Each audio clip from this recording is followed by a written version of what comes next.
घमंडी कौवा। हंसों का एक झुंड समुद्र तट के ऊपर से गुजर रहा था। उसी जगह एक कौवा भी मौज मस्ती कर रहा था। उसने हंसों को उपेक्षा भरी नजरों से देखा। तुम लोग कितनी अच्छी उड़ान भर लेते हो। कौवा मजाक के लहजे में बोला, तुम लोग और कर ही क्या सकते हो, बस अपना पंख फड़फड़ा कर उड़ान भर सकते हो। क्या तुम मेरी तरह फुर्ती से उड़ सकते हो? मेरी तरह हवा में कलाबाजियां दिखा सकते हो? नहीं, तुम तो ठीक से जानते भी नहीं कि उड़ना किसे कहते हैं। कौवे की बात सुनकर एक वृद्धा हंस बोला, ये अच्छी बात है कि तुम ये सब कर लेते हो, लेकिन तुम्हें इस बात पर घमंड नहीं करना चाहिए। मैं घमंड वमंड नहीं जानता। अगर तुम में से कोई भी मेरा मुकाबला कर सकत है तो सामने आए और मुझे हराकर दिखाए। एक युवा नर हंस ने कौवे की चुनौती स्वीकार कर ली। ये तय हुआ कि प्रतियोगिता 2 चरणों में होगी। पहले चरण में कौवा अपने करतब दिखाएगा और हंस को भी वही करके दिखाना होगा, और दूसरे चरण में कौवे को हंस के करतब दोहराने होंगे। प्रतियोगिता शुरू हुई। पहले चरण की शुरुआत कौवे ने की और एक से बढ़कर एक कलाबाजियां दिखाने लगा।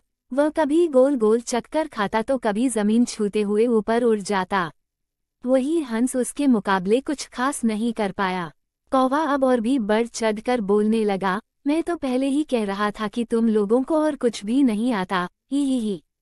फिर दूसरा चरण शुरू हुआ। हंस ने उड़ान भरी और समुद्र की तरफ उड़ने लगा। कौवा भी उसके पीछे हो लिया। ये कौन सा कमाल दिखा रहे हो, भला सीधे सीधे उड़ना भी कोई चुनौती है? सच में तुम मूर्ख हो, कौवा बोला। पर हंस ने कोई जवाब नहीं दिया और चुपचाप उड़ता रहा। धीरे धीरे वे जमीन से बहुत दूर होते गए और कौवे का बदबदाना भी कम होता गया और कुछ देर में बिल्कुल ही बंद हो गया। कौवा अब बुरी तरह थक चुका था, इतना कि अब उसके लिए खुद को हवा में रखना भी मुश्किल हो रहा था और वो बार बार पानी के करीब पहुंच जा रहा था। हंस कौवे की स्थिति समझ रहा था, पर उसने अनजान बनते हुए कहा, तुम बार बार पानी क्यों छू रहे हो? क्या ये भी तुम्हारा कोई कर्तव्य है?